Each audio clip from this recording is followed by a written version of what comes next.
Good morning, everyone. My name is Mahesh Nala. I'm from Michigan State University, East Lansing, Michigan, and I'll be the chair of the first plenary talk.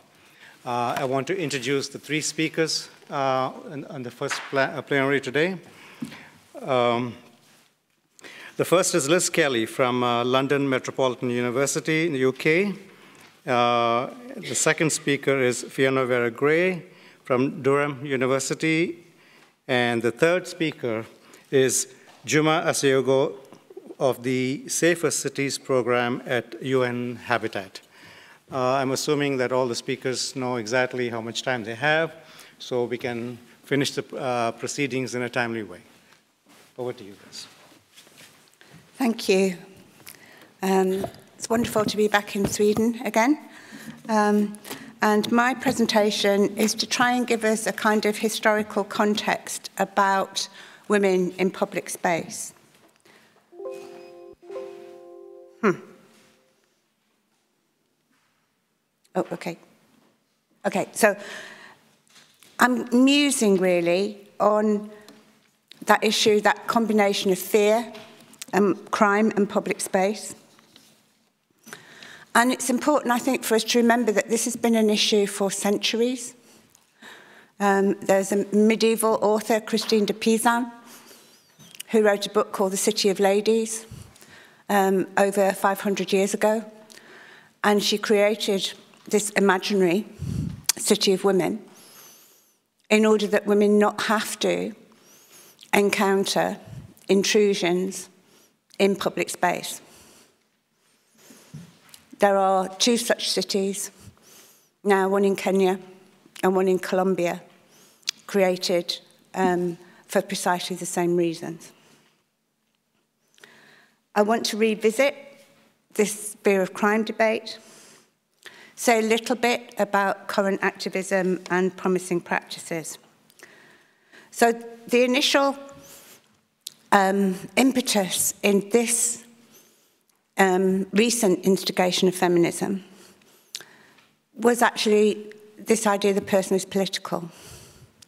And that was a challenge to the foundations of liberal Enlightenment thought, that the private was of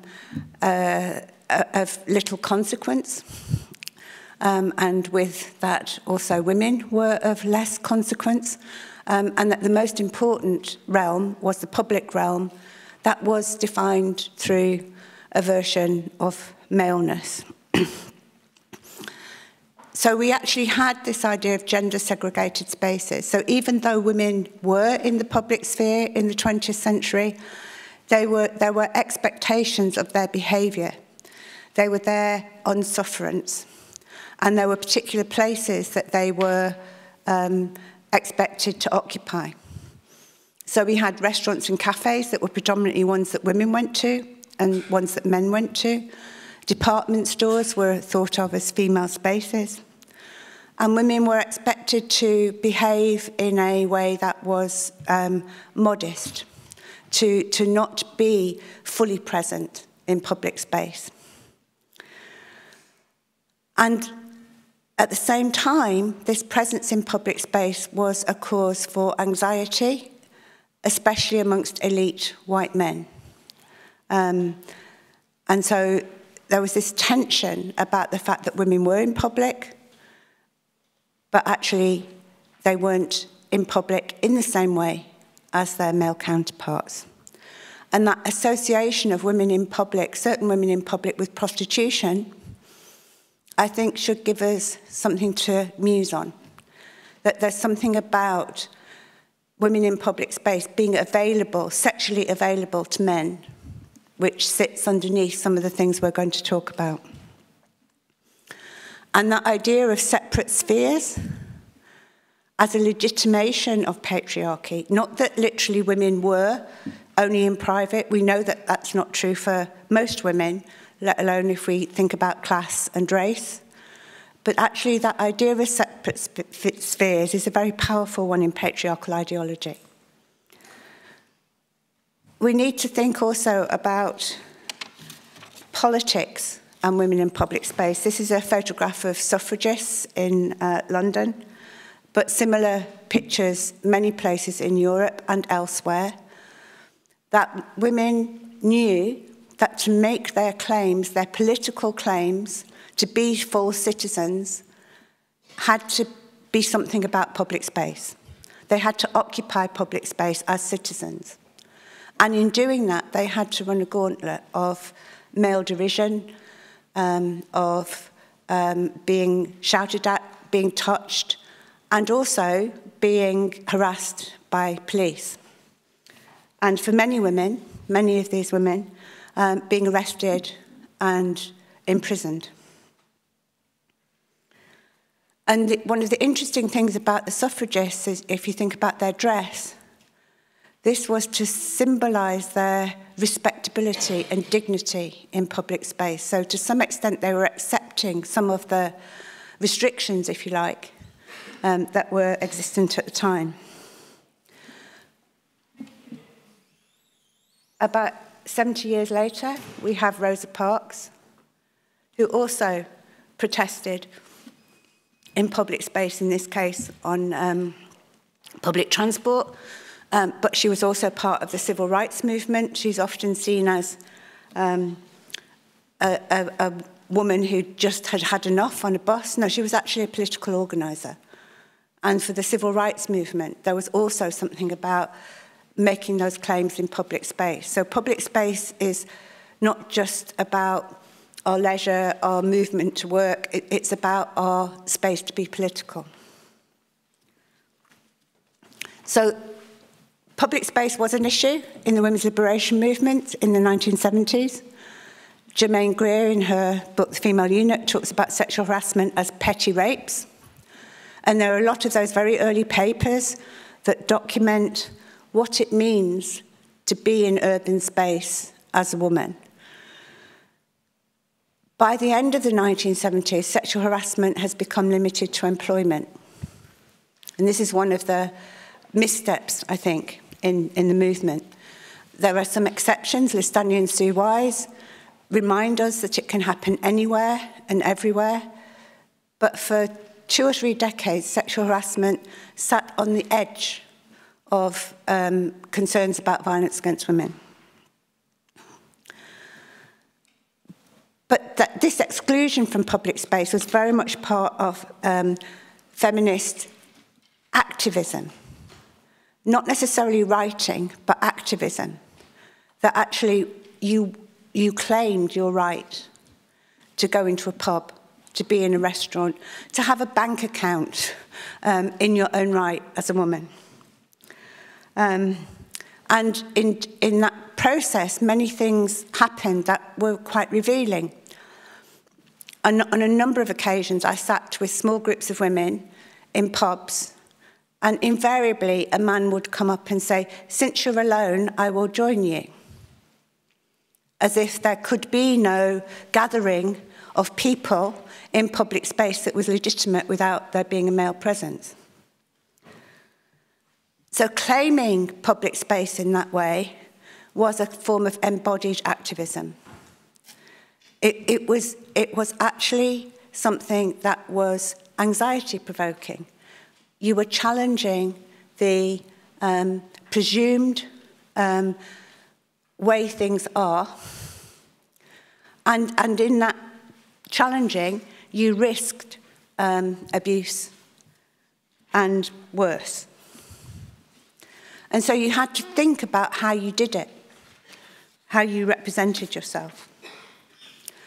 And some of that activism was also specific activism by lesbians about the heteronormativity of public space that is not often talked about.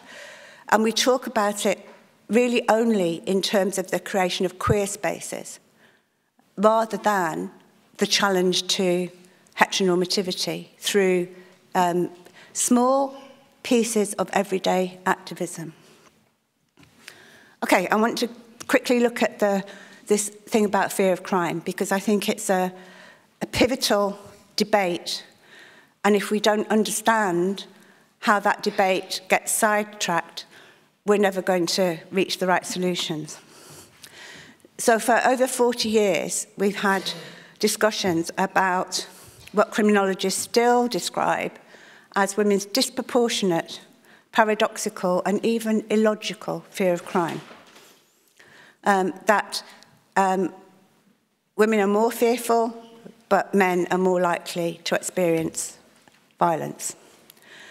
This was the source of victimisation studies in the 1970s, which then became the basis of prevalence of violence against women.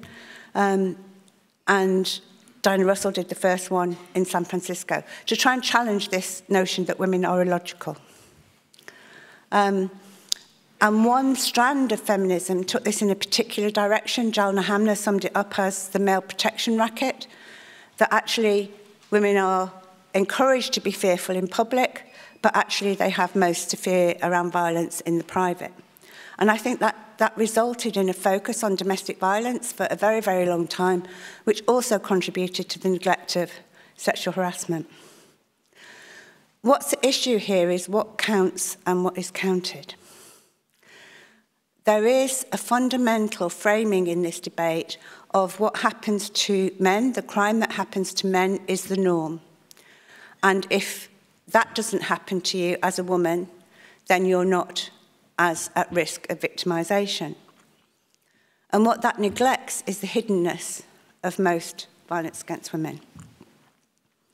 It was very clear from those early studies that fear of sexual violence is gendered, and that the fundamental fear of women in public space is about sexual violence.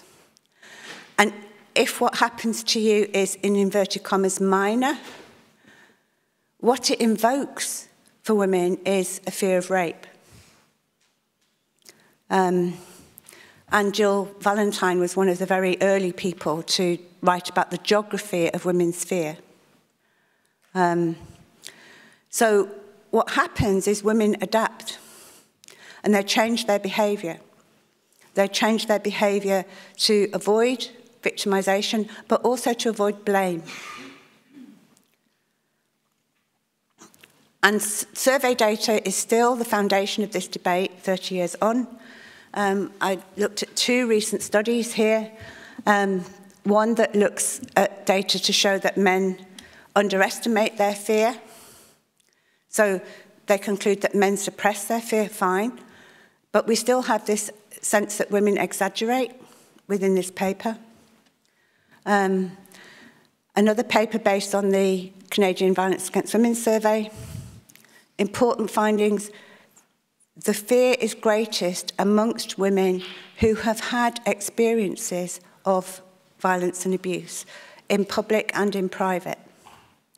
So my question there is, what is irrational about this?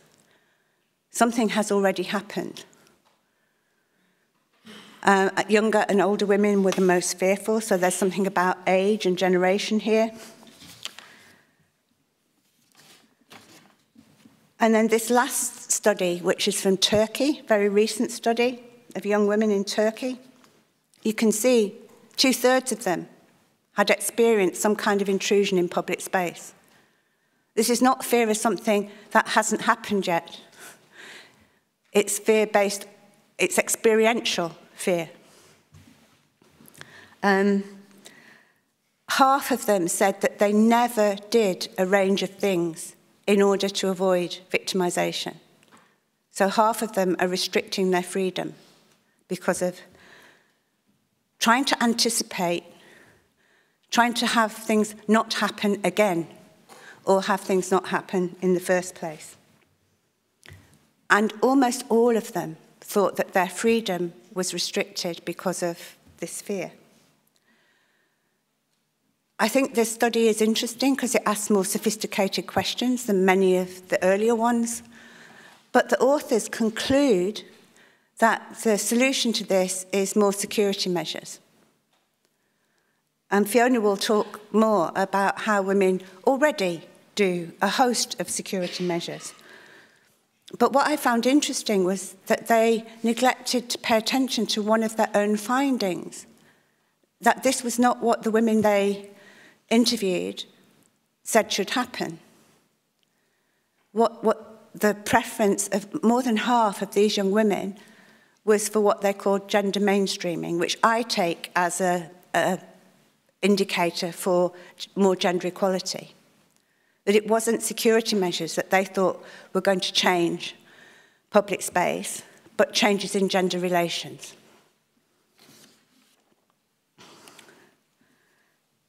So I just quickly want to draw your attention to the fact that we lost this attention on sexual harassment for so long, I think means that we haven't had the right conversations about how gender is constructed in and constructed by public space. And those spaces are slightly different in the global north and the global south. But nonetheless, there are gendered issues in both. And Bea Campbell said something, I think, very revealing when she looked at public space after riots, not race riots, but riots by excluded young men in a number of British cities in the late 1980s. Because she talked about public space as sites of struggle, and that actually they could become sites in which organised crime and masculine tyrannies were a fact of life for the people who lived in particular spaces. And I think that's a really interesting idea that we should explore more. This is just some data from Egypt. This is not an issue that is only a global north issue. And some of the women who were part of the protests in the Arab Spring, one of the things that happened in Tahrir Square was horrific sexual harassment and sexual assault to prevent women from being part of that political protest. And one of the things those women did to contest that was organise self-defence classes. And they had the self-defence classes in Tahrir Square as a public statement of their right to be political beings. Okay. I think there are lessons that we should take from activism, from the ways in which women choose to draw attention to these issues. This is a wonderful young woman whose public art is actually to represent the experiences of women in public space. And she creates these posters that are women talking about their experiences of harassment in public space, but as a provocation to challenge its normalisation. And a lot of the women who she represents are women of colour. This is women in India doing something similar and actually saying, actually the problem is what's in your head, it's not what I'm wearing. That actually the problem is not what women look like, it's how women are seen and treated when they're in public space. So there's something about paying attention to how these women are naming what the problem is and representing that.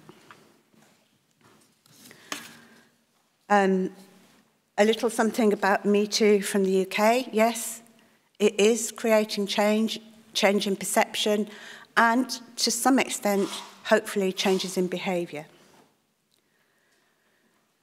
I'm very conscious that this conference is happening in light of the arguments that there is a right to the city and a right to security, and that these things are about engaging in everyday lives, something which feminists have done since the beginning.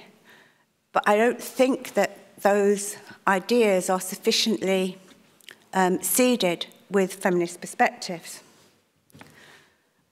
This is a piece by a young scholar who lives in Britain, reminding us again of how spaces and places are gendered and how this changes by context, by political regime. She has a very clear critique of the London plan, which has very nice sounding language, but it's all vague, and there isn't anything that is about fundamental change. We have to see space, and public space in particular, as something which is struggled over. And being seen and being heard mean different things for men, for women in different positions, in different places. We need to think about fundamentalisms. Actually, they often draw on particular ideas about women's place. And women's place in many fundamentalisms is not in the public. So what does it mean for women to belong? To belong in a city, to belong in a university? Doesn't mean the same thing for all women, and it doesn't mean the same thing as for men. And we don't talk very much about public space in rural settings either. Public space seems to be primarily urban, so I think that's a gap that we need to fill. One of the things that I want to suggest should be a touchstone in thinking about change is that it should not responsibilise women for their own safety. And so much of safety advice does, and Fiona will pick up on this. That the focus is too much on fear, on safety, and too little about how public space is gendered and how we change those gender relations. And so much of it fails to recognise what Fiona and I call women's safety work. And again, Fiona will pick up on that. So just some things to finish off with. Some of you may have heard about Project Guardian, which is our British Transport Police project that they developed with women's organisations. It started off, I think, with quite limited ambitions, and I think this is, again, linked to responsibilisation. Their ambition was to increase reporting, which indeed they did by a huge amount, and they were overwhelmed and couldn't cope, but to make women feel like they had a right to use public transport. I find it interesting that that's the framing. There was very little that challenged men's behaviour or this idea that public space is gendered. It's now totally ungendered and has been reduced to a little slogan that you hear if you're on public transport in London, which is, see it, say it, sort it. What does it mean? In contrast, we have this in Mexico City. It's called the penis seat. It was a provocation, a creative provocation about public transport and about sexual harassment. And you can see from those numbers the huge reach that this piece of artistic activism had.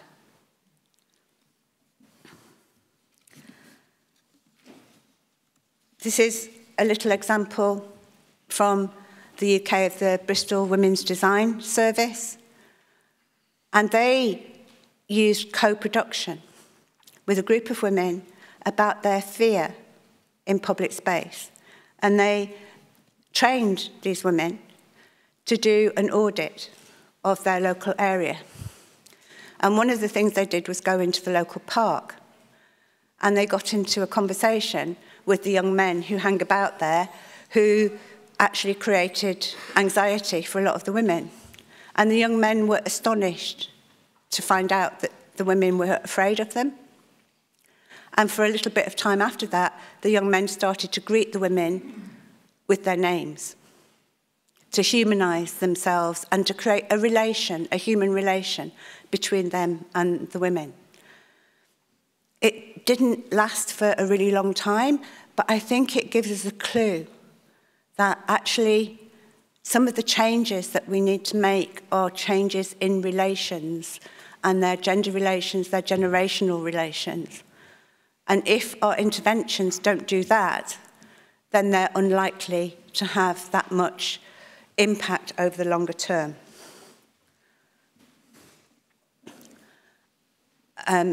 Just some ideas about where we might move next, that we need to be intersectional in our thinking about this, that we need to analyse public space as a conducive context for violence against women, and we need to unpick what is it that makes it a conducive context, and that we need to see this as, this is not just a technical exercise in creating more security.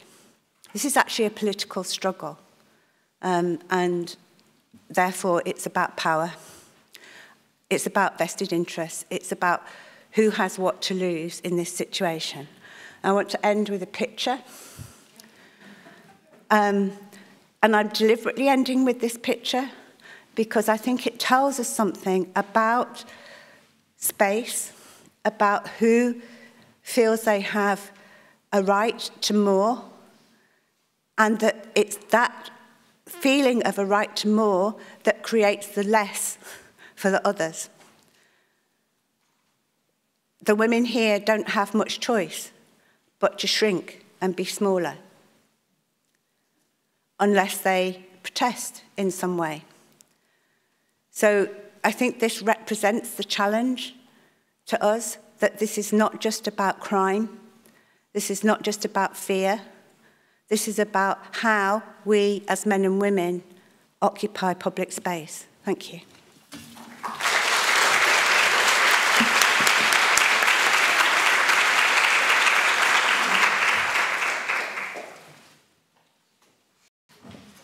Okay.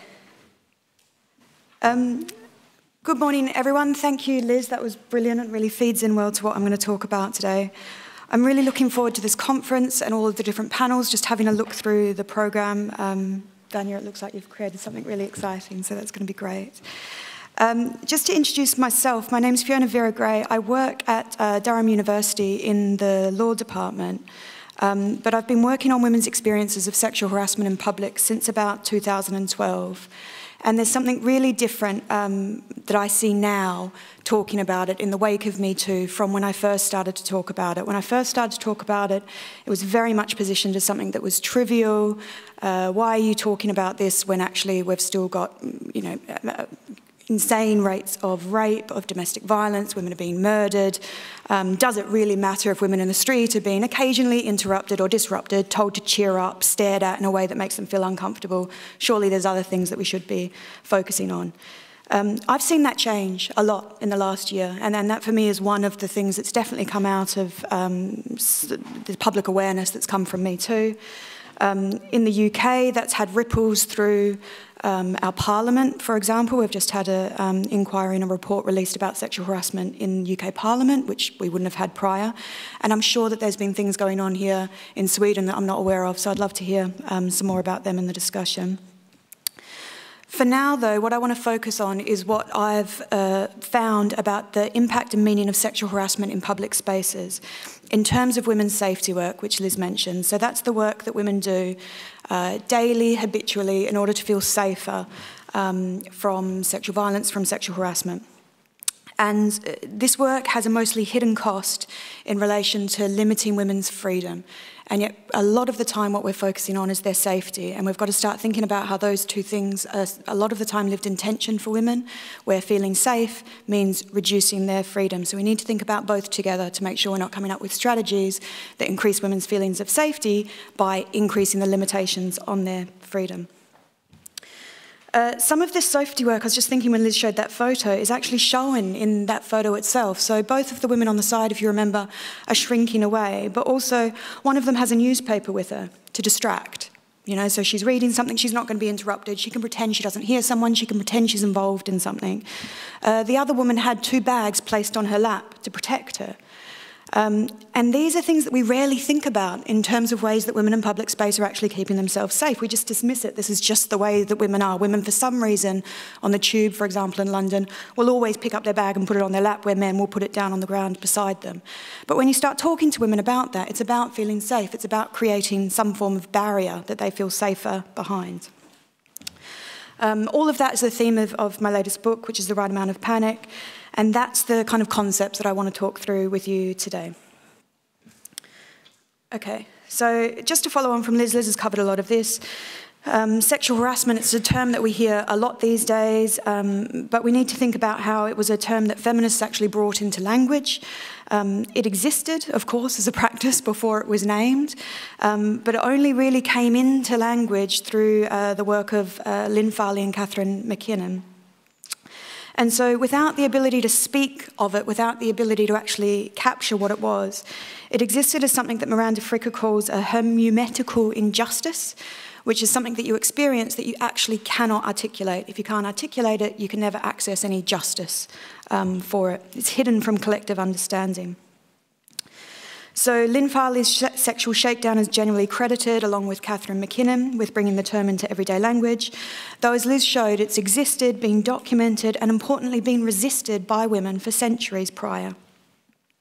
And one of the other things that's important about how this concept came into being is because both McKinnon and Farley were focused on occupational sexual harassment.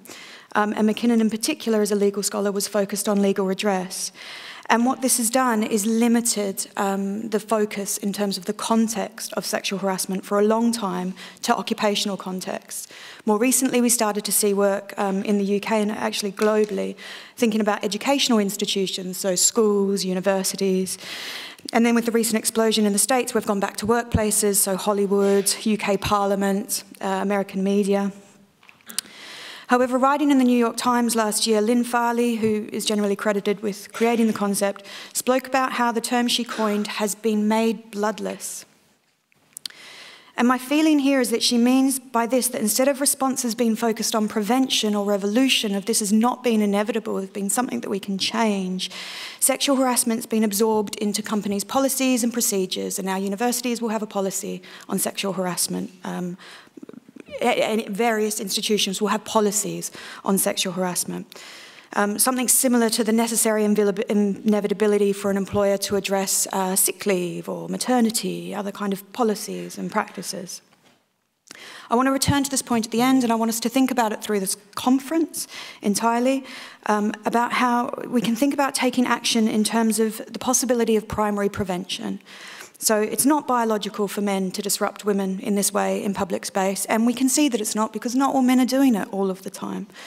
And that the experience for women, though it's been so normalised, is not inevitable.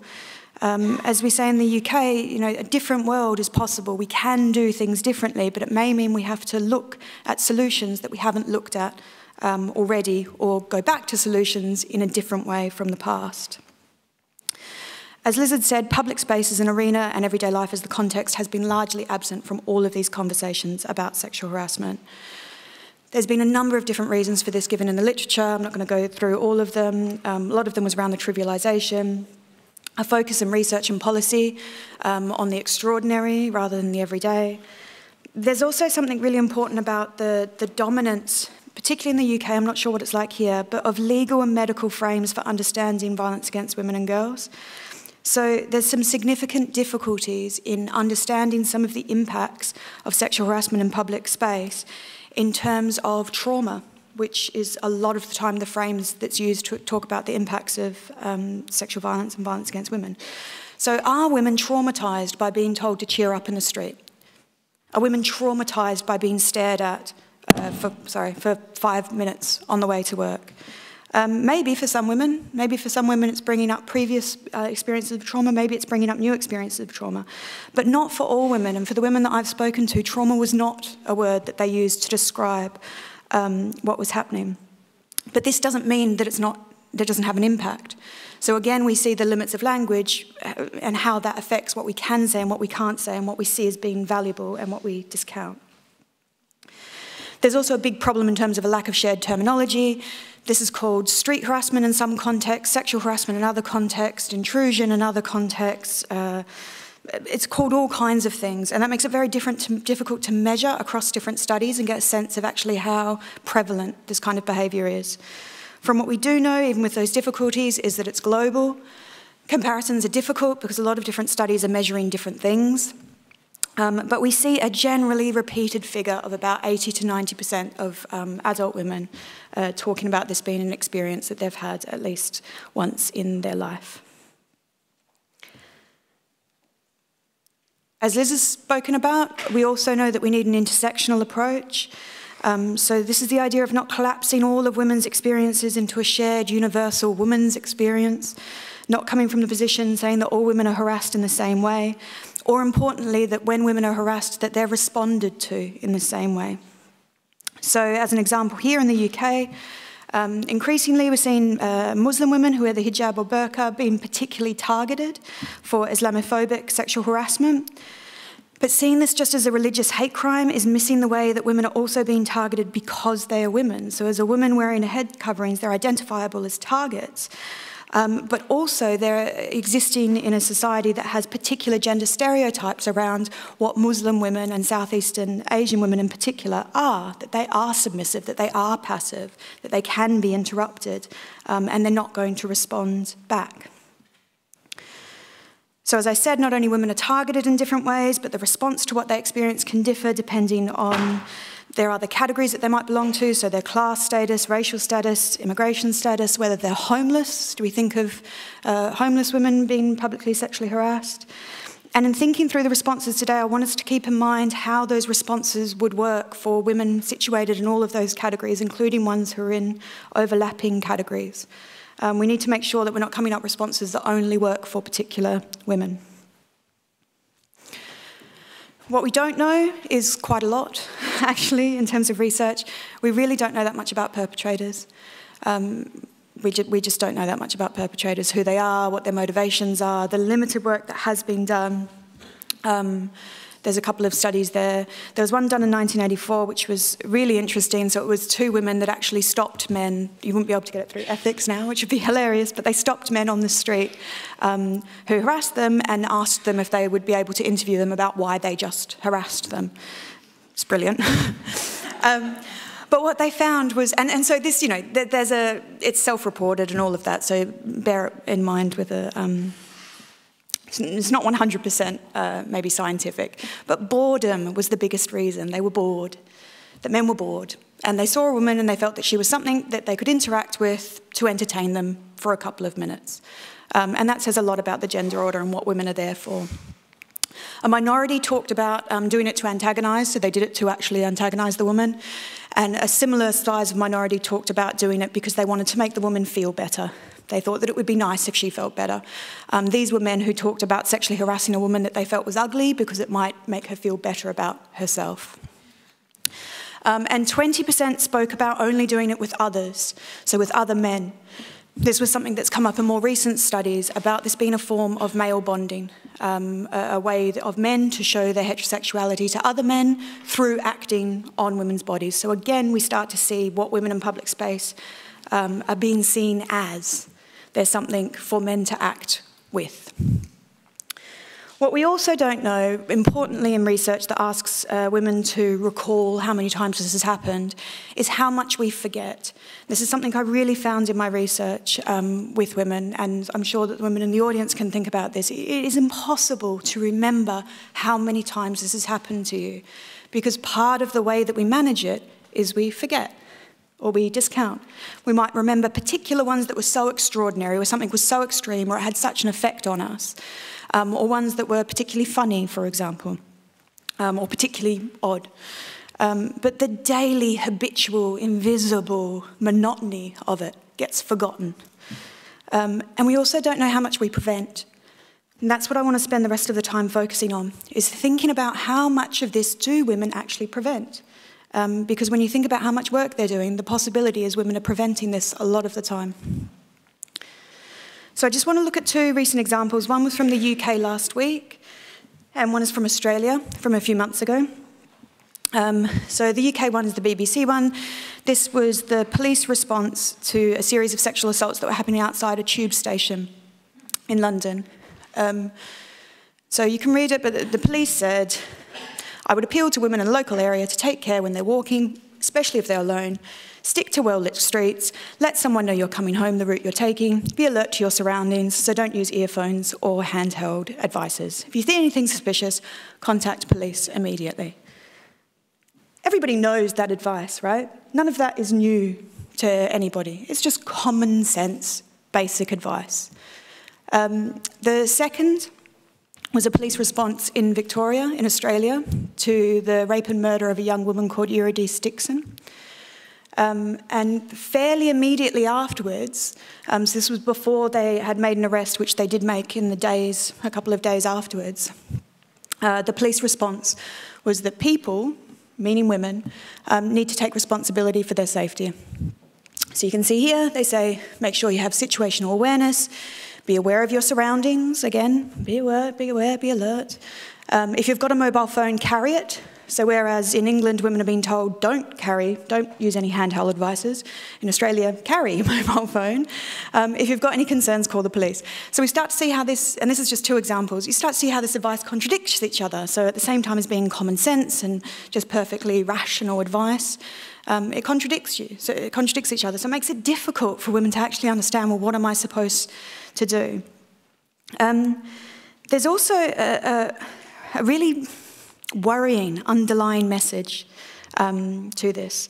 So what it does is send out a message to women about their responsibility, but it also sends that message out to wider society. So that impacts on juries, that impacts on the support that you're going to get from friends and family, that impacts on the media. And what underlies it is because this advice is so common sense, it's not extraordinary, it's not even particularly new or innovative, it's just reasonable precautionary behaviour. The underlying message here is that women lack sense and reason, that you have to be told something that actually should be fairly obvious because as women, we all know you're a bit senseless and you're irrational. We can't be trusted to look after ourselves.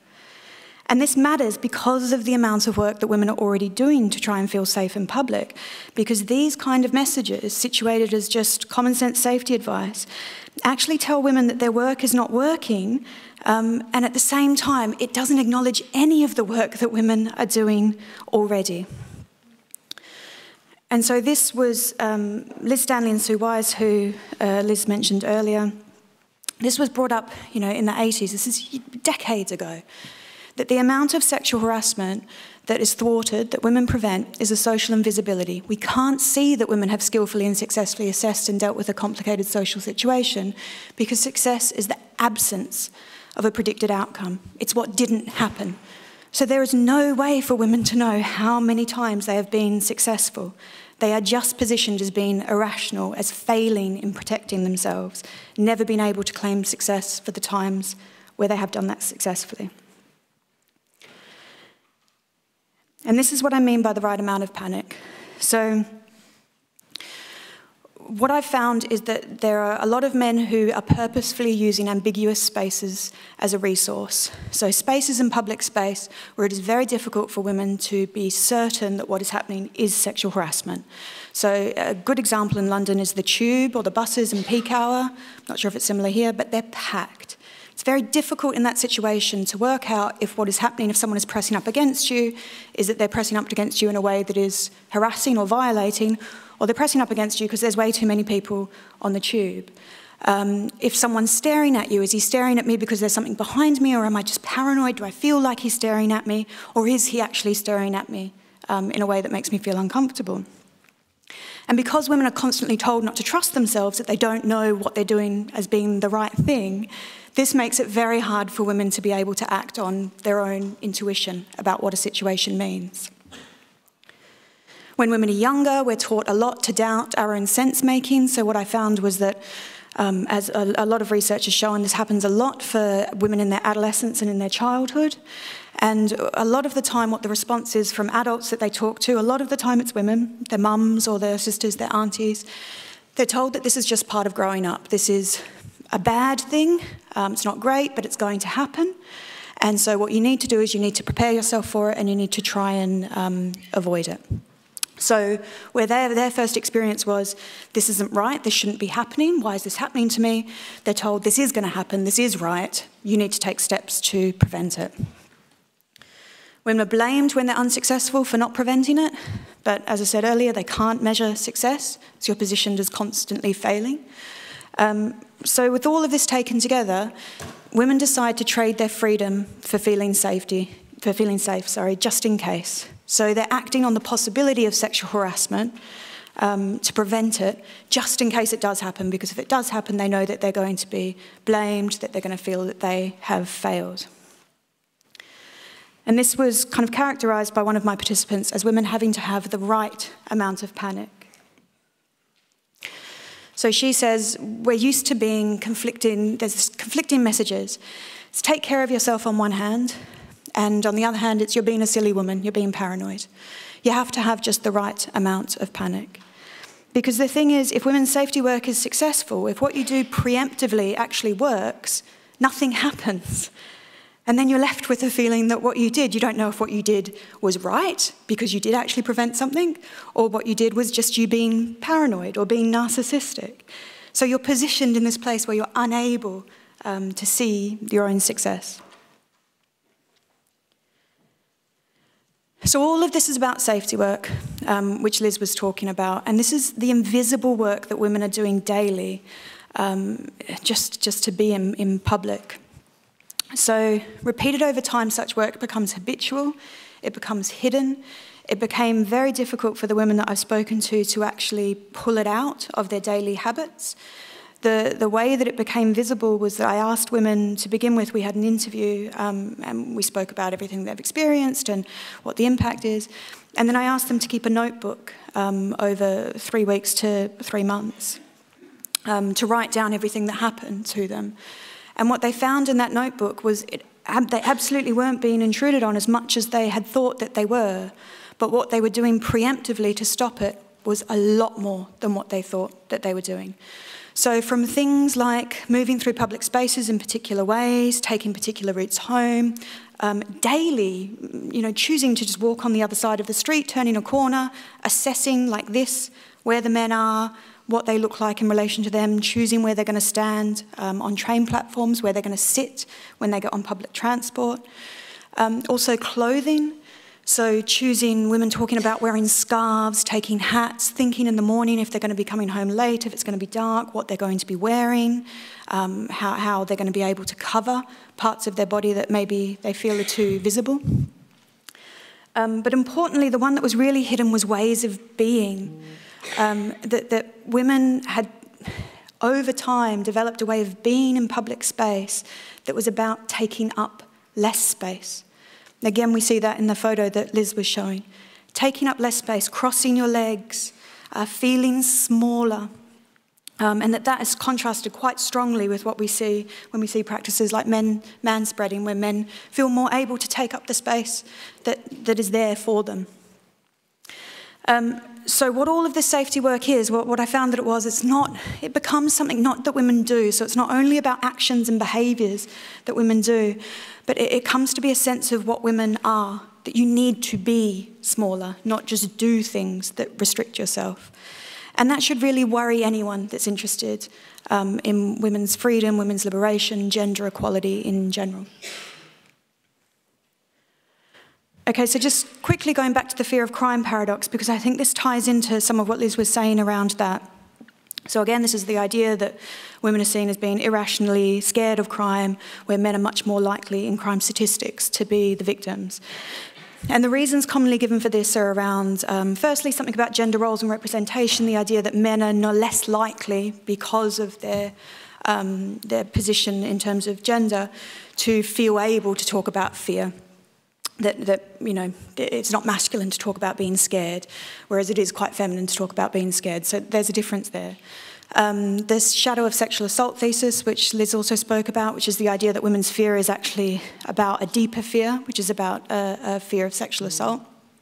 And this idea of what counts as criminal. So we're only counting crimes that are more likely to happen to men in the first place. But what's interesting about the fear of crime paradox is that women's fear as being irrational is taken for granted. And all of the research is about trying to explain why women are irrationally scared of being a victim in public crime. But what we don't think about as being irrational is how little men are aware of how much they're actually at risk of being a victim of crime.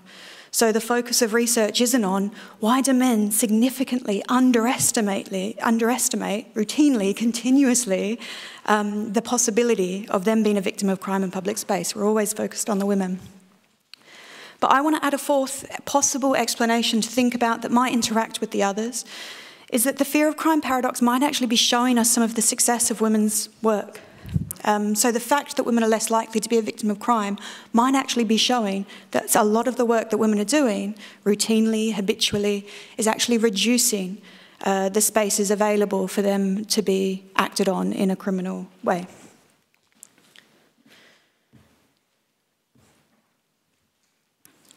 And when we think about that, that starts to change what we think about in terms of responses. And that's what we're going to be thinking about for the next 2 days. So I just want us to keep that in mind.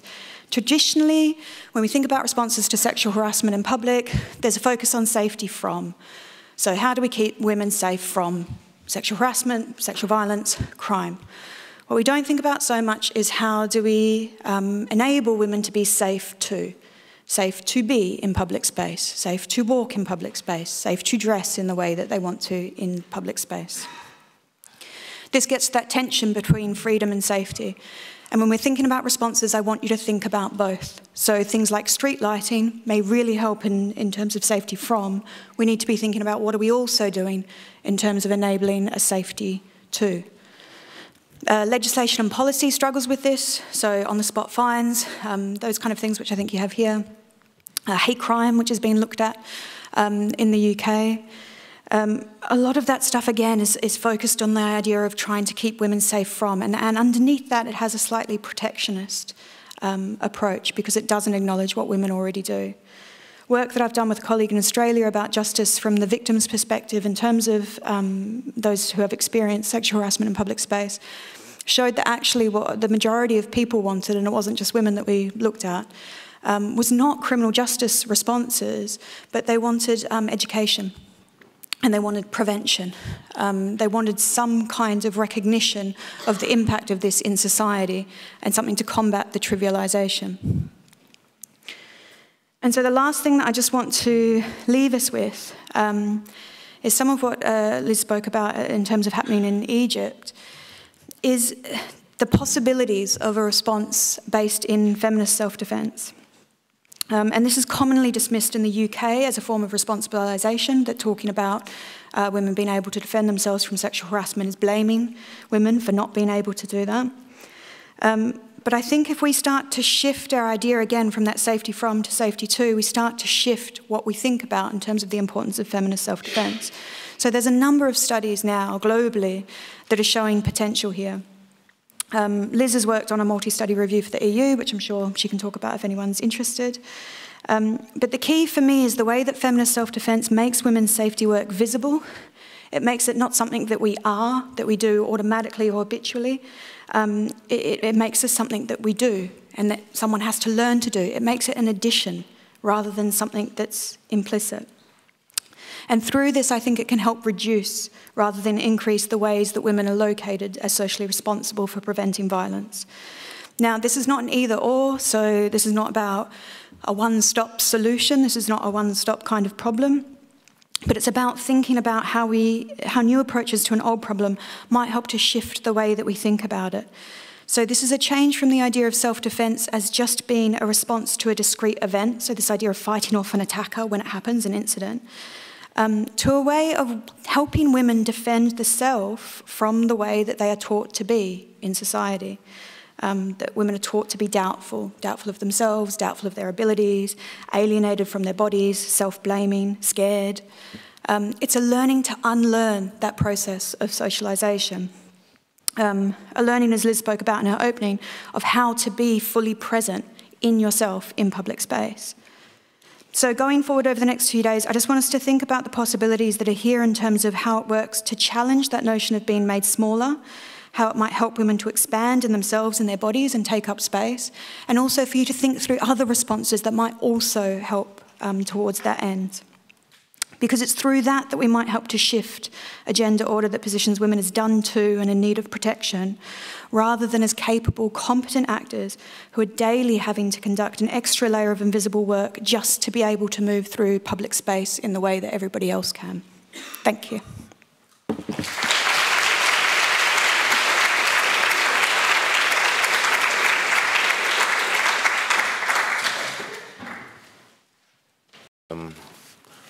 Thank you, Vanya, for having extended the invitation to the United Nations to be part and parcel of you. Our way of presentations is a radical departure from my two preceding speakers.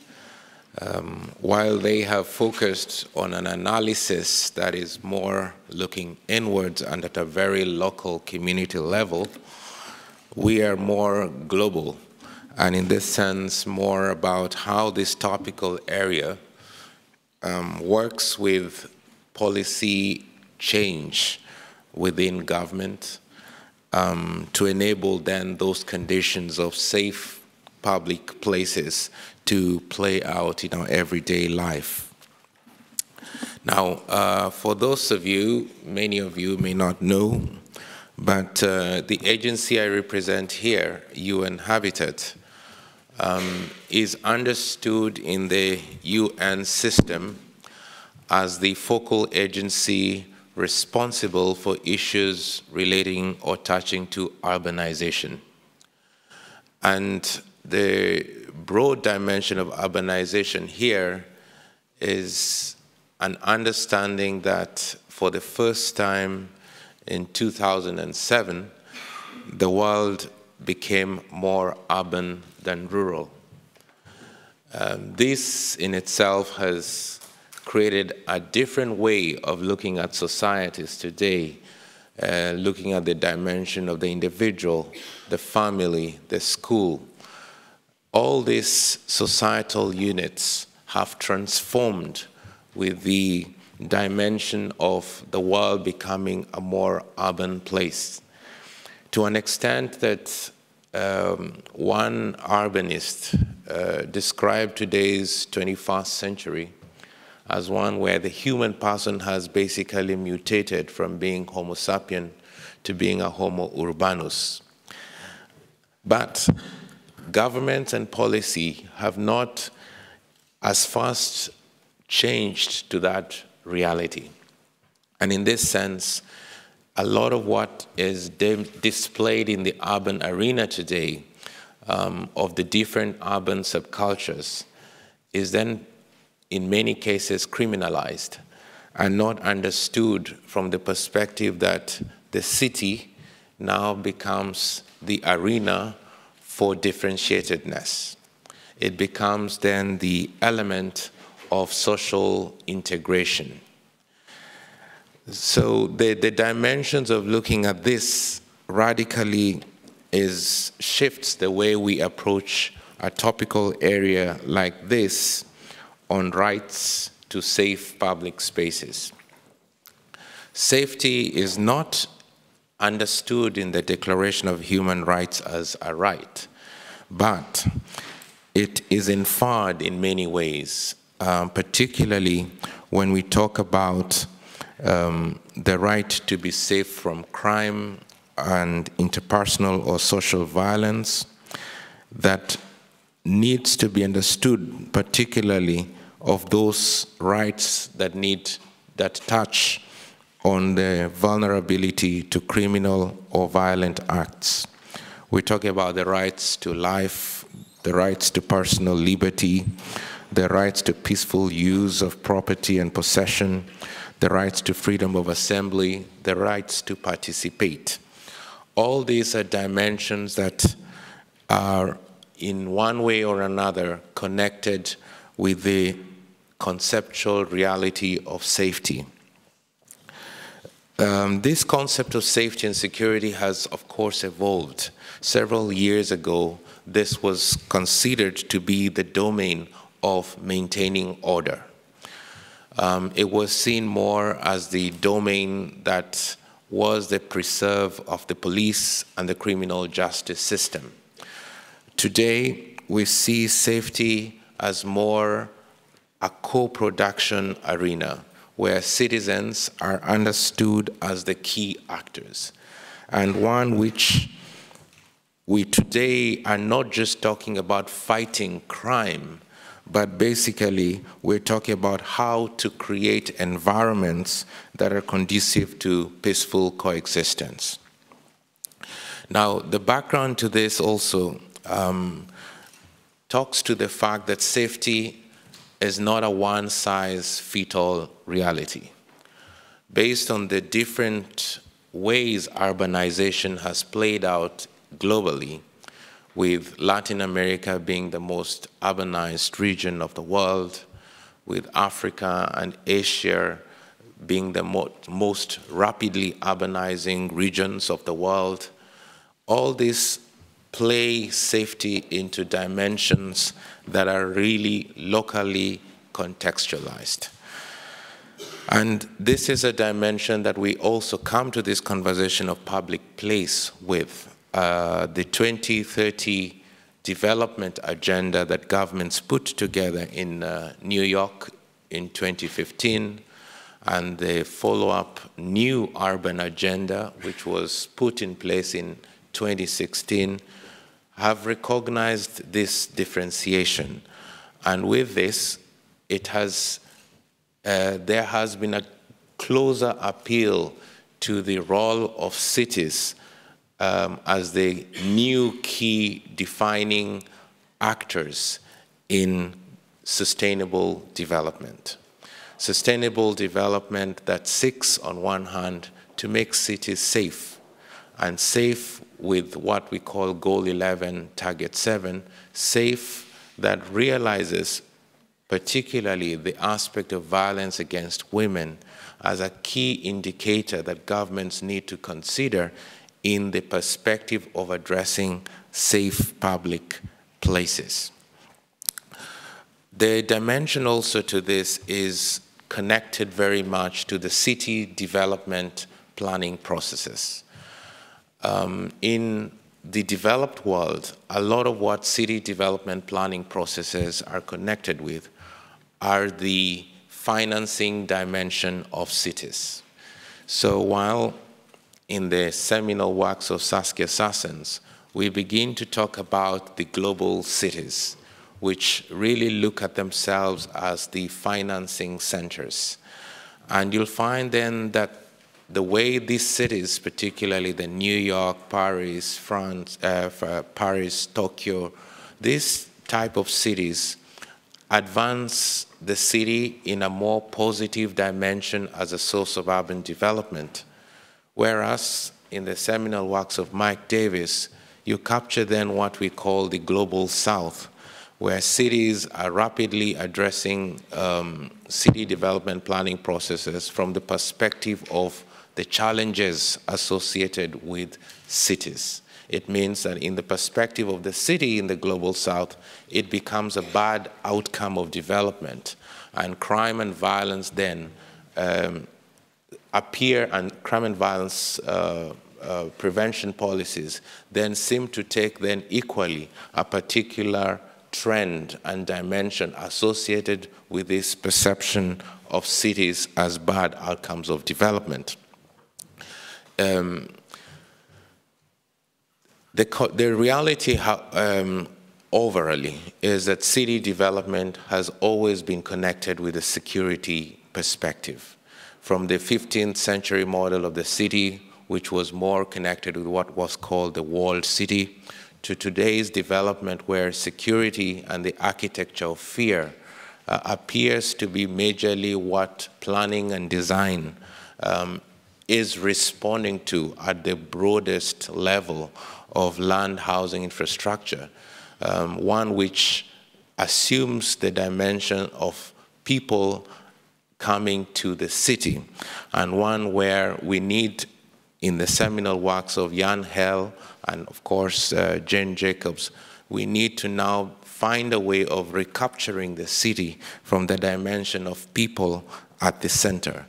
The contestation of the city is certainly the core reality of today's development planning processes about who is the dominant culture that is shaping place and space, and who is the minority culture in city that is actually then understood as the criminal element that needs to be sanitized, that public spaces and places need to be sanitized to keep away that unwanted other. A city like this in Brazil is a reality today that we need to bring a topical area of place and space to understand the perspective of the divided cities. The divided cities that build from these contested realities, where the messaging of city life, the moral values of city life, is not necessarily one that will encourage cities to be safe just in their design formation. We would not expect the populations living to the left of this picture to ascribe to values of citizenship as equal as those on the right side that see, for example, the lavishness of having swimming pools facing utter squalor, but without any sense of guilt. A lot of our cities today are indeed mutating in this direction. And clearly, when we start talking about safety and safe public spaces, we now need to begin to address the whole context of the city and what the city as a unit of social integration can do to leverage and redesign cities towards more compact, connected cities, more mixed-use cities, cities that espouse the collective good and the right to the city for all. It is against this background that UN Habitat's Safer Cities program was established in 1996 to really support cities in the development of policies that can turn around those negative trajectories that cities are increasingly mutating towards. We built the discussion and debate with cities around the policy arena of the prevention of crime. The prevention of crime that was looking at safety as an issue of better urban planning, better urban management, and better urban governance. Essentially, we were radically departing from the reality of the 20th century model that saw the police as the sole responsible actor of issues relating to crime and violence. But as well, when connecting the topical area of safety from a crime and violence perspective and looking at particularly where crime was taking place in high levels, then we also began to find the interconnection of safety to the realities of natural and man-made disasters and to the question of tenure security. In many spaces and places, we find that crime is actually impacting most on the urban poor and the most vulnerable, who appear to be living in formations of the city or settlements of the city that really lack those two other dimensions, the tenure security perspective, but as well the dimension of their vulnerability to man-made and natural disasters. So again, at the bottom of all this, we begin to see safety looking at public space as the social glue that brings these three dimensions of safety to an integrated and multidimensional way of approaching then the solutions that safety can prescribe on city build. And at the center of this is the question of social cohesion and quality of life. So the new urban planning approaches that the new urban agenda is suggesting is pushing public space with the perspective of safety as a public good. In this sense, we're looking at the availability, use, and access of public spaces, pushing cities to move the availability of public spaces to an optimum percentage of about 50%, where 30% of that public space is dedicated to streets and 20% is dedicated to open spaces. With this, we are deliberately also attacking the reality of safety in the presence of failed public security policies, also moving more and more towards the privatization of security in place and space, and attacking the reality of opening up spaces, having cities address the problem of the architecture of fear by increasingly focusing on citizens' co-production of safety and security for all. In this sense, we're moving from local government to the local governance of safety, where otherwise traditionally victimized categories of the population, like the youth, now begin to move more and more towards the center of city build, to see themselves more as agents of change than the problems to be managed. To see in gang-prone areas of the city the use of hip-hop, graffiti, not as vandalism today, but to see it as an art, and to encourage municipal policy to approach this social capital dimension of cities and what is inherently the art in citizens as the way to drive safety and security productions in place and space.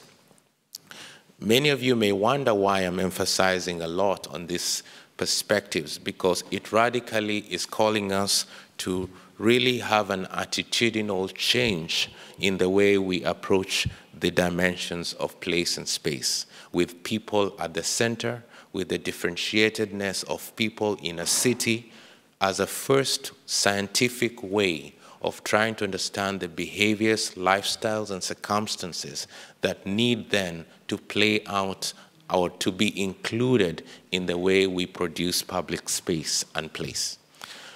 The dimension also of cities as being the lowest level of government, closest to the people, requires now to be put more and more at the center of coordinated prevention policies that are espousing the no one-size-fits-all model, even within a particular city.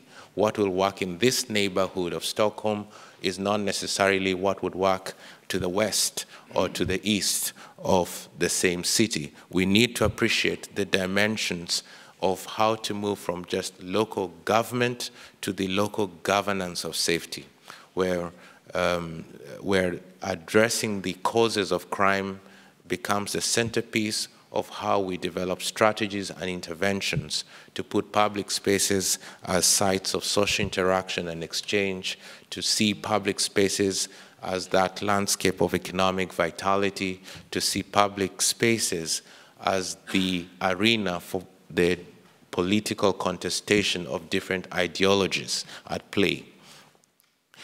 The systematization of these experiences is what today the United Nations is focusing on, to look at ways in which this social approach to safety becomes the way urban planning moves towards planning for social integration of cities. We are moving with this perspective to shape the way neighborhood is understood or designed, with perspectives such as the school becoming a centerpiece for the new neighborhood planning processes. Picking up all planning specifications like the distance for children between school and home being within a 0.5 kilometers radius without crossing any road artery as the way to produce those safe neighborhoods and those safe public places and spaces for all. The right to the city, though a contested perspective within the international arena, has itself assumed a new life around the perspective of cities for all. The new urban agenda is indeed suggesting that no one particular citizen should be left behind in the way we think of the production of public places and spaces. We now need to approach cities as laboratories that can be able to help us understand the new knowledge that exists within the social capital of people that can allow us to then learn on how to integrate the rights of individuals of a differentiated reality across gender, culture, and age into the way we produce the new planning frameworks, the new design frameworks, the new management, and the new governance frameworks for cities. Now, to conclude, the lessons we are learning from this is the need first for us to be able to design comprehensive approaches that are not just sectoral driven. This type of understanding will require multidisciplinary ways of approaching safety in public places and spaces. It's not just the role of planners and designers, it will also be the role of sociologists, psychologists. We need to integrate as the main drivers within cities as built environment professionals. We need to integrate those other disciplines that speak to the behavior, lives, and circumstances of individuals and shape then cities with this social dimension towards the sustainable urban development that the 2030 Agenda calls us to present for cities. We need to approach safety not about fighting crime, but it's more about changing the environment, enhancing the quality of life, and enhancing the social cohesion of citizens. It is less about policing urban spaces, it's more about the co-production of security for all. We need to see public space as the instrument that can help us use it to change the relationships, even between the criminal justice system and contested elements of the society. I can give an example. In the city of Rio, public space was used to change the relationship between the youth and the police by allowing the youth to be the trainers for the police using hip-hop and graffiti in public space that changed the way communities perceived the police. Just seeing the police playing into graffiti and dancing to hip-hop was in itself a fundamental shift in the way communities began to understand the police as a part of them in the production of safety and security. So there are many ways that approaching safety from the perspective of everyone's right to the city, we can be able to consider the production of public place and spaces in a much broader perspective than what we have seminally been used to understanding. The safety audit, the safe public assessment tools are at the center of this. And of course, the use of technology. We have today adapted the safety audit tool towards what we call the safety pin. You can use it as an app directly from your Android phones to be able to map the streets and open spaces within your own neighborhood and connect these to the way the municipality is able then to enhance the participation of citizens in the participatory planning and design of neighborhoods.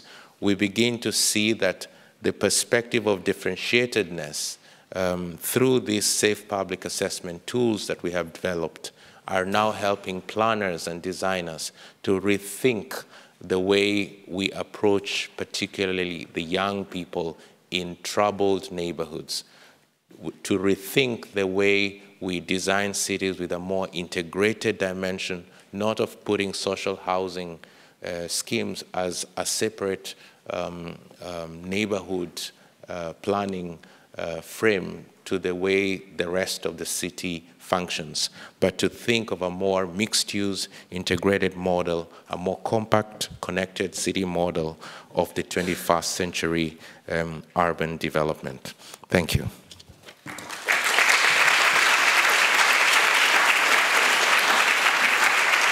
Pleasure listening to the three presentations. While there is some difference in the focus, a shift in focus to urban spaces, but the first two presentations talk about responsibilization, shifts in responsibilization, but also from someone who works in management issues. Fiona's work, I read your book on the plane coming here. So it was really interesting. It raised a lot of questions, but also a lot of parallels to what corporate sector does, which is like risk management and its supply chain. In every space, every movement, risk is calculated. And unfortunately, for people who work with risk, they cannot really operationalize what that risk is, simply because they did something and something didn't happen. So which means if something didn't happen, they cannot really calculate what that particular risk is. So in that sense, you know, it was very interesting and thought-provoking, but all three presentations raise issues about work by Zedner, Garland's responsibilization issues, Braithwaite's work on shifting onus from state to regulation, the regulatory framework that the urban space you talked about, and the SEPTED principles, crime prevention through environmental design, and in this new urban development. At this point, given how much time we have, I mean, we are about 5 minutes before we're closing, but we may, depending on the number of questions, we may go a little over 11 o'clock, maybe 5-10 minutes, to allow for any questions that you may have for the audience. And when you have the question, you can direct to Liz, Fiona, or Zuma. And they, in turn, will paraphrase your question because it's being videotaped so that the audience everywhere can follow that.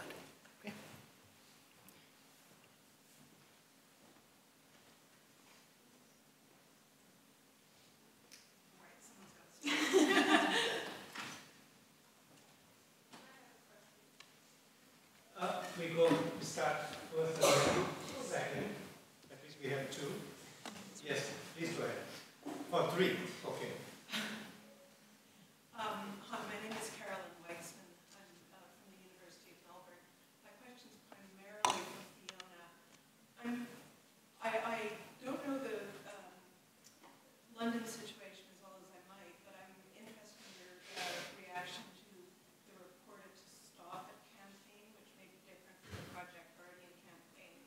And particularly, I'm interested in what you feel might be the pros and cons of encouraging women to report incidents of sexual harassment on transport. These working? Yes. Okay, so the question... Sorry? I'm a big admirer of your work. Oh, thank you. So the question was about the Report to Stop It campaign, which in London, which is the Project Guardian. It's a side of that campaign. And just more generally about the pros and cons of encouraging women to report sexual harassment on public transport. So I'll get Liz to talk a little bit about this as well, maybe, but one of my feelings, so the Report to Stop It campaign, which was the Project Guardian campaign, I'm not sure if everyone's aware of it, you can Google it. There was a video that they showed, they put on a lot of catch-up TV and things like that, and they showed it on YouTube. And some things that were quite good about the video was that the man that they used, this was after some consultation, was a white, middle-class man in a business suit. Which was very good in terms of challenging who we think of on the Tube network in London. And so it was good in terms of challenging who we think about as being the perpetrators of sexual harassment. And he was absolutely positioned as using some of that ambiguity as a resource, so moving slowly behind somebody. And the whole point was, would you report it here? Would you report it here? Would you report it here? So a little bit getting to the point of how difficult it is for women to make sense of what is happening. Some of the problems with the campaign is that it was very successful in a way, and we don't have the resourcing for the police to be able to deal with the amount of sexual harassment that women and girls are experiencing. And so they actually pulled it. They tried to pull the whole thing, didn't they? Because they just couldn't afford it anymore. And then there was a big kick-up from various women's groups in the UK saying you can't set this up as something that women can do and then take it away. And so I think they've kept some of the officers. But there's a big problem with that on one hand. Some of the problem with reporting that I found with work with Bianca Fireborn, who you might know, she's, I think, coming to the University of Melbourne now, is around the fact that for quite a number of women and girls, they're not interested in reporting because of the fleetingness of the encounter. It happens quite quickly. The perpetrator is generally quite anonymous. It's just moving through public space. A lot of the times it's so ambiguous, you're not even sure if what you think happened. And because women are trained to not to doubt themselves, it becomes even more difficult. So it's very hard if someone just walks past you and whispers something in your ear to really know if that's what they said or if they're staring at you. Some of the discussions that are happening in the UK at the moment is about introducing misogyny as a hate crime, which is about enabling a way for women to report to the police or record incidents that aren't necessarily criminal, because while some of this behaviour is criminal and constitutes a form of sexual assault, it's not criminal for someone to say, hello beautiful, hello sexy, cheer up, for someone to stare at you. It's not criminal, so you can't report that anyway. But misogyny as a hate crime's been kind of mooted as an idea of a way for women for the police to be able to record or categorise what's happening. But we've got to think again, if we're thinking about intersectionality, about the ways that there are many, many women and girls who are just not going to, for whatever reason, report anything to the police. So women with insecure immigration status, for example, women with histories of drug and alcohol abuse, women in sex work or prostitution, women from particular groups that are disproportionately policed. So I've spoken to women that live on particular estates that have seen the way that the men and boys on their estates are targeted by police, and they're not going to then contribute further to that experience of the men and boys by reporting them for sexual harassment. So reporting, I think a lot of the time it's seen as an answer, but it's really only available to a small minority of women. And it also, this is in a position where, particularly in the UK, we have a crisis in rape justice at the moment. I mean, we're not having women report, but when they're reporting, they're not getting to court, and when they're getting to court, they're not getting convictions. And if that's not happening for rape, the idea that introducing it for forms that are more ambiguous, more difficult to prove, more trivialised, that's somehow going to correlate to sentencing, I mean, it doesn't really make sense to me. Liz, do you have anything to add about reporting?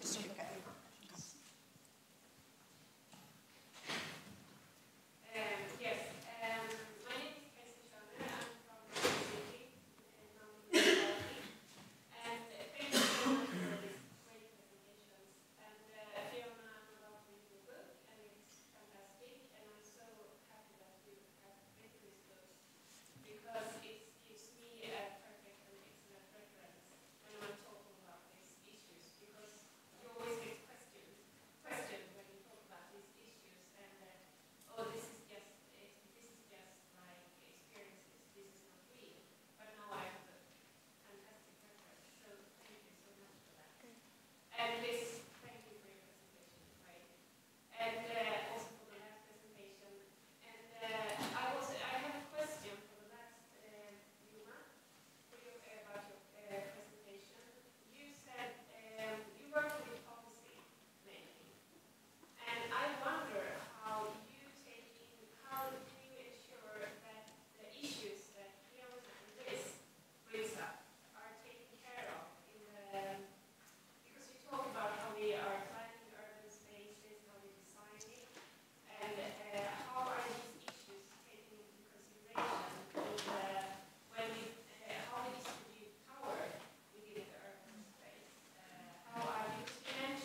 Yeah, it's often a very tricky question when you talk about policy formulation.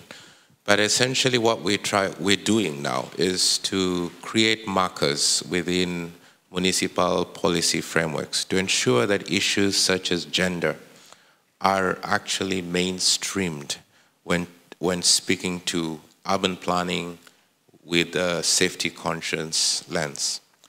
Of course, as you see from the screen, the dimension of taking cities as laboratories is essentially one approach. We're encouraging local governments to consider the knowledge that exists within communities and to use this as the basis, as part of their diagnosis phase, beyond just the safety audits, to really look at the assets and resources that exist within community that can shape policy. So the policy arena for us is essentially where change needs to take place, informed by the scientific diagnosis that then should inform the way policy is formulated. The only way Fiona's elaborated practices can be taken on is when you create an institutional frame and space within local government, what I call the local governance of safety framework, that allows then communities, academia, to input into that policy making process. The governance perspective is key.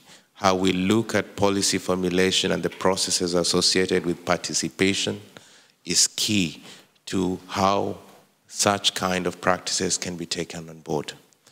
If we do not focus on these perspectives, we will continue doing as we do, the actions at the very community level, but the gap between what policy says and what actual communities are doing may actually be at cross purposes.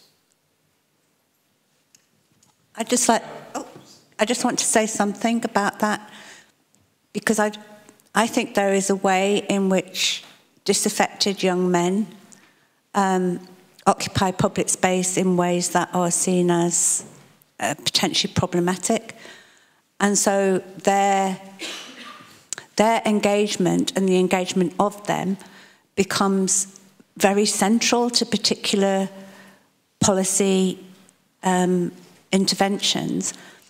And there isn't a thinking that actually, what does the graffiti feel like for other groups that use that social space? And I had one of my biggest arguments with a criminology colleague in my university who talked to me about a particular policy in the UK back 10 years ago, and he talked about young men being excluded from their streets. To which my response was, I'm sorry, it's not their streets. They're the streets of everybody in that neighbourhood. And actually there needs to be a thinking about how they are in those streets impacts on others. And that's why I say we have to do these things relationally. We can't just do it about women without talking about men. We can't just do it about men without talking about divisions between. It has to be relational and it has to be intersectional. Otherwise, we just privilege certain sectors. We have a few minutes, so the last part. Andrew Newton, University of Leicester. Thank you to all speakers. I have a question for Professor Kelly, which relates to Project Guardian, which Joe's just talked about the reservations with. But then you made reference to see it, say it, sort it. Now, my understanding is that's driven by terrorism, prevention, and the security agenda. So in that case, are we starting to say, in my mind, I mean, it really got me thinking, this securitization of space, which you talked about, agendas, securitization of space is going to be driven more and more by the terrorism, because that's where the funding is. So is that now going to start to contribute to this gender spaces? I wonder if you could talk about that. Absolutely. And the PREVENT strategy in the UK has tried very much to bring in violence against women as one of its arenas. And those of us who work on violence against women have resisted and tried to pull it back away from that agenda, because it absolutely, I think, plays into a criminal justice framing of what the policy solutions might be to these issues. And I have never thought that that's the way that we should go as the answer. Not that there shouldn't be change in that sphere, but we also need change in health, we need change in housing, we need change in planning. All of these things are part of our everyday lives. And that's where these things occur in our everyday lives. So I think it's very problematic, the securitisation agenda being how public safety is thought about and understood. Because actually, for many people in the UK, where we have had a number of incidents recently, but they have primarily been in big urban centres. Most people don't live in those spaces. The things that cause them harm, rather than anxiety, the things that cause them harm are nothing to do with terrorism or securitisation. They're to do with everyday relationships between genders, generations, ethnic groups, etc. And those social relations are lost, I think, in the securitisation agenda. Thank you all for being here and your attention and your questions. I'm afraid we don't have any more time. I wish we had, but we have a call. Yeah, may I make an... And a round of applause for our speakers.